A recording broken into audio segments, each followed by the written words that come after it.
Nagsimula ang kwentong ito sa isang war. May mga sundalo na may pinasok na isang bahay. Madaming bata ang naroon at mga tao.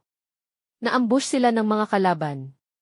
Natamaan ang isa sa mga kasamahan nila at natumba ito. Pinagbabaril nila ang mga kalaban nila. Habang ginagamot ng isang sundalo ang kasamahan nila, binaril ito ng kalaban, natamaan ito at natumba, binaril naman ng mga kasamahan nito ang kalaban. Kinaumagahan ay may isang mortar ang tumama kung saan sila naroroon. 3 sa mga kasamahan nila ang namatay dahil sa pagsabog habang ang isa naman ay nakaligtas. Inabot ng kasamahan ila sa isang sundalo ang isang litrato. Nakita daw niya kasi ito na pinulot niya at sa tingin daw niya ito ang nakapagpaligtas dito. Kinagabihan ay may isang party ang nagaganap, pinagtatanong ng lalaki ang mga kasamahan niya kung kilala ba nila ang babaeng nasa picture pero walang nakakakilala dito. 8 buwan na ang nakakalipas at pauwi na ang mga sundalo, sakay sila ng isang army car. Nagkukulitan pa sila sa loob ng sasakyan nang biglang may sumabog, namatay ang mga kasamahan ng isang sundalo at siya lamang ang natira. Ang lalaking ito ay si Logan. Nakauwi na si Logan siya at tila may trauma pa ito sa mga nangyari. Sa tuwing makakarinig ito ng katulad ng putok ng baril ay maaalerto ito at magpapanik. Naglalaro ang mga kapatid ni Logan sa sala at ang nilalaro nito ay barilan. Narinig ni Logan ang putok ng baril at naalerto ito. Napansin iyon ng kasama niya sa bahay. Isang umaga naman ay sinubukang gisingin si Logan ng mga kapatid niya. Nagulat si Logan at nasaktan niya ang mga kapatid niya. Umiyak ang kapatid ni Logan at pumunta sa nanay nila. Sinabi ng nanay ni Logan na kailangan na ni Logan ng tulong. Kaya kinagabihan ay umupo si Logan sa lamesa at binuksan ang laptop niya at naghanap ng pwedeng makatulong sa kanya. Dumating na ang umaga at pumunta si Logan kasama niya ang aso niya. Pumunta sila sa isang farm kung saan hinahasa ang mga aso. Nakilala niya doon si Beth at nagpakilala si Logan. May itatanong ata si Logan pero biglang may tumuwag sa telepono ni Beth. Sinagot ito ni Beth at pagkatapos ay nag-usap na sila Logan at Beth. May ipapakita sana si Logan pero tinigil agad siya ni Beth sa pagsasalita dahil akala nito na mag-a-apply ito ng trabaho sa kanila. Pinasulatan na ni Beth ang form kay Logan. Mukhang ayaw tanggapin ni Beth si Logan sa trabaho dahil akala nito na baliw si Logan, kaya lumabas si Beth at kinausap ang kanyang lola na nasa labas at nag-train ng aso.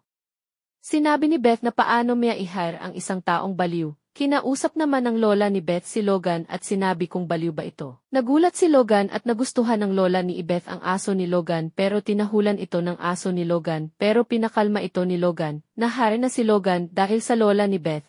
Umalis na si Logan at nakita ito ni Beth na umalis na. Sinabi ni Beth sa lola niya na kung paano niya ito napaalis, sinabi ng lola niya na hired na ito. Kinabukasan ay bumalik si Logan at nagsimula na sa trabaho niya. Ang unang ginawa ni Logan ay nilakad ang mga aso, tinali niya ito at naglakad-lakad sila. Sumunod naman ay inayos ni Logan ang lumang traktor na sira nila Beth, namangha ang lola ni Beth dahil napagana niya iyon. Pinagmamasdan ito ni Beth. Isang araw ay may isang police car ang pumunta sa shelter nila Beth. Pumasok ito sa loob at nakita si Logan. Tinanong ng officer kung sino ito. Sinabi ni Logan na siya ay nagtatrabaho doon. Pinatalikod si Logan at kinapapan ito ng officer at nakita ang wallet ni Logan. Nakita niya ang badge ni Logan at sinabi na siya ay isang sundalo. Tinanong ng officer kung nasaan ang mga tao doon. Sinabi ni Logan na wala sila at umalis. Hinagis sa lamesa ng police officer ang wallet ni Logan saka umalis. Isang araw ay may naganap na isang event. Nakabihis ng magara ang lahat at pupunta doon si Beth at sinundo siya ng police officer. Habang nasa event sila ay nakita ni police officer ang tatay niya at pinuri ang coat na dala nito. Binati naman ng tatay nito ang mayor. Isang umaga si Beth ay nasa isang ilog at nakikipaglaro sa kanyang mga aso. Masaya si Beth at ang kanyang mga aso na magtampisaw sa tubig. Nakita naman ito ni Logan dahil doon ang daan niya papunta sa kanyang trabaho. Nakauwi na si Beth at nakita niya ulit si Logan sa bahay nila at kumakain ito ng agahan kasama ang kanyang lola. Hindi ito pinansin ni Beth. Kumuha si Beth ng baso at naglagay ito ng tubig. Habang nag-uusap si Logan at ang lola ni Beth. Tinanong ni Beth kung anong ang hilig ni Logan. Sinabi ni Logan na hilig niyang magbasa ng mga tungkol sa philosopher. Namangha si Beth dahil magaling si Logan. Kailangan umalis ng lola ni Beth, kaya hinatid ito ni Logan sa kanyang pupuntahan. Nag-uusap sila habang papunta. Sinabi ng lola ni Beth ay hindi siya pinapayagan magmaneho sa sasakyan ni Beth. Nasa isang paaralan naman ang anak ni Beth at doon at nag-aaral siya. Uwian na nito at dumiretso ito sa isang tagong kubo malapit sa bahay nila. Doon ay tumutugtog siya ng harmonika. Narinig iyon ni Logan habang papunta siya sa trabaho niya. Pinuri ito ni Logan at pagkatapos ay pumunta na si Logan sa trabaho niya, nakita ito ni Beth na naglalakad. May mga tao na kumuha ng aso nila at hinatid na ni Logan ang lola ni Beth. Pumunta si Logan sa bahay nila Beth, pumasok dito si Logan at akala nito na walang tao sa loob. Nakita ni Logan ang piano at tumugtog siya, narinig iyon ng bata na naglalaro sa loob ng bahay nila Beth, pinakinggan iyon ng bata. Hanggang sa makita na ni Logan ang sasakyan ni Beth, tinigil na ni Logan ang pagpiano at umalis na. Bumalik na si Logan sa trabaho niya at sa pagsapit ng hapon at sinara na niya ito. Pumunta si Logan sa bahay nila Beth para magpaalam. Nagluluto si Beth ng hapunan nila at nagsasayaw naman ang anak nito. Inaya ng anak ni Beth si Logan, umayag naman si Logan. Nakipaglaro si Logan ng chess sa anak ni Beth, hindi ito nanalo at paulit-ulit itong na-checkmate. Naghugas ng plato si Logan at simabi ng anak ni Beth kung ano ang sikreto sa larong chess. Sinabi din ng anak ni Logan na magaling magpiano si Logan. Nagulat si Beth nang malaman ito. Pinuri rin ni Logan ang anak ni Beth. Pinapatulog na ni Beth ang anak niya. Umuwi na si Logan at sinabi ni Logan kay Beth na may matagal na itong gustong sabihin kay Beth, pero sinagot siya ni Beth na sa susunod na lamang. Umalis na si Logan, habang pauwi si Logan ay nakita siya ng police officer. Galit na umuwi ang police officer ng gabing iyon. Isang umaga ay pumunta si Beth at ang kanyang lola sa sementeryo para dalawin ang puntod ni Drake. Nagdala sila ng mga bulaklak at nilagay ito sa puntod ni Drake, pagkatapos ay umuwi na sila. Nakita ni Beth ang mga halaman, ginunting niya ito at pinagsisira. Nakita ito ni Logan at nilapitan niya ito at pinakalma. Sinabi ni Beth ang dahilan kung bakit siya nagkakaganoon, mahigit 1 taon na kasi ang nakakalipas ng mamatay at hanggang ngayon ay inaasikaso pa rin ang case ng pagkamatay ni Drake Green. Kumalma na si Beth, pumasok na ito sa loob ng bahay nila. Isang umaga ay nakikipaglaro si Logan, Beth at ang anak niya sa mga aso. Nakipaghabulan ito sa mga aso at sinuklayan ang mga aso at pinakain. Pagkatapos ay may isang sasakyang dumating, ito ay ang police officer. Sinundo nito ang anak ni Beth at gumala sila. Bumalik agad ang officer at ang anak nito at umuwi itong duguan dahil natamaan ito ng bola. Pinapasok sa loob ni Beth ang anak niya at nagalit si Beth dahil sa nangyari, nasaktan ni Keith si Beth. Nakita ito ni Logan at sinabi na bitawan si Beth. Binitawan ni Keith ang kamay ni Beth at tinitigan ng masama si Logan. Umalis na si Keith. Nilinis ni Beth ang sugat ng anak niya. Kumatok si Logan sa pinto ng bahay nila Beth at binuksan ito ni Beth at nagpasalamat si Beth kay Logan at sinabi ni Beth ang mga nagyari noon nung pinagbuntis pa lamang niya ang kanyang anak. Umalis na si Logan at nakalayo na ito, biglang hinabol ito ni Beth at inaya na uminom sa gabi. Kinagabihan ay uminom na sila at inaya ni Beth si Logan, dinala niya ito sa pier at pumasok sila sa loob ng bangka.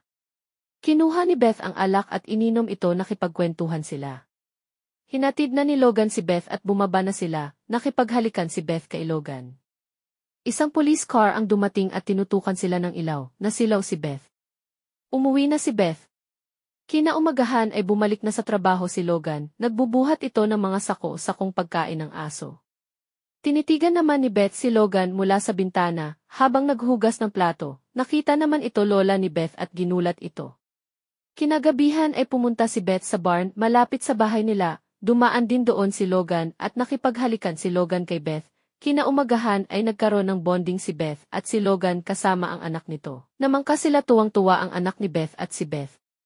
Birthday na ng anak ni Beth at madaming bata ang imbitado. Naimbitahan din si Logan, nandoon si Keith at tinititigan ng masama si Logan. Pumasok si Beth sa loob at naghugas ng mga pinggan, sinundan ito ni Keith. Binagsak ni Keith ang baso, iyon nagulat si Beth, pinagtatangkaan na si Beth ng masama ni Keith. Umuwi na si Logan, sinundan naman ito ni Keith at inalok ito ng trabaho. Inisulto din ni Keith si Logan pero hindi ito pinansin ni Logan. Sinabi ng lola ni Beth kung hahayaan na lang ba ni Beth na bastusin siya ni Keith. Kaya pinuntahan ni Beth si Keith at sinabi na wala na sila at tumigil na siya. Pagkatapos ay umuwi na si Beth at pinuntahan niya si Logan sa barn at nakipagtalik doon. Nagpa-practice naman ng violin ang anak ni Beth at sinasabayan ito ng piano ni Logan. Tutugtog kasi ang anak ni Beth sa church. Dumating na ang araw ng pagsisimba nila at tumugtog na ang anak ni Beth sa harap kasama si Logan. Nakangiti si Beth at ang ibang pang nanonood. Natapos na ang church nila at lahat ay pinuri si Logan dahil sa napakagaling nito tumugtog ng piano at napakabait nito. Kinagabihan ay umuwi na si Logan at nakita niya na may naghalughog sa gamit niya. Pumunta ang police officer na si Keith sa bahay ni Beth at pinakita ang litrato. Pagkatapos nila mag-usap ay umalis na nag-police officer. Nakita naman ni Logan ang pag-alis ng police officer at pinuntahan ni Logan si Beth. Sinabi na ni Logan ang lahat ng nangyari pagkatapos ay pinaalis na ito ni Beth. Habang naglalakad si Logan ay hinabol ito ng anak ni Beth at binigyan ng libro. Niyakap din ito ng anak ni Beth at binigay naman ni Logan ang kanyang dog tag at saka umalis. Kinaumagahan ay namili si Logan, nasa isang bar naman si Keith at lasing na lasing ito. Sinundo ito ng kapwa niya pulis at sinakay sa kotse. Habang nasa sasakyan sila ay nakita nila si Logan na naglalakad. Pinahinti ni Keith ang sasakyan at bumaba ito. Tinawag niya si Logan at kinuha ang mga pinamili nito. Kumuha si Keith ng apple at kinain ito at dinura sa mukha ni Logan. Tinahulan siya ng aso ni Logan at tinutukan naman ng baril ni Keith ang aso at si Logan. Mabilis na inagaw ni Logan ang baril ni Keith. Tinanggalan niya ito ng bala at magasin at saka binigay sa kasama ni Keith at umalis na si Logan, galit na galit si Keith. Inaayos na ni Logan ang mga gamit niya, in-empake na niya ito. Pinuntahan ni Keith si Beth, umuulan ng gabing iyon, sinabi ni Keith na gusto niya na maging pamilya ulit sila ni Beth, sinabi ni Beth na malabo na mangyari iyon at nagalit si Keith at kukuhain na niya ang anak nila. Tumakbo ang anak nila papunta sa treehouse. Hinabol ito ni Keith at ni Beth. Tumakbo si Keith sa lakas ng ulan at naabutan niya ang anak niya sa gitna ng bridge, malakas ang hangin at umuuga ang bridge, naputol na ang tali at hinawakan ito ni Keith. Malaglag na ang anak niya at nakakapit na lamang ito sa tali, nalapitan na ito ni Keith at nahawakan na ang kamay nito, sa sobrang lakas hangin ay masisira na ang treehouse, hindi sila makaalis sa tubig dahil nabalian sa paa si Keith. Dumating na si Logan at sumulong ito sa tubig at kinuha ang anak ni Keith at Beth. Nailigtas na ni Logan ang anak ni Keith, babalikan na sana ni Logan si Keith, pero tuluyan nang bumagsak ang treehouse at nalaglagan si Keith. Dumating na ang mga rescue kabilang na din ang tatay ni Keith.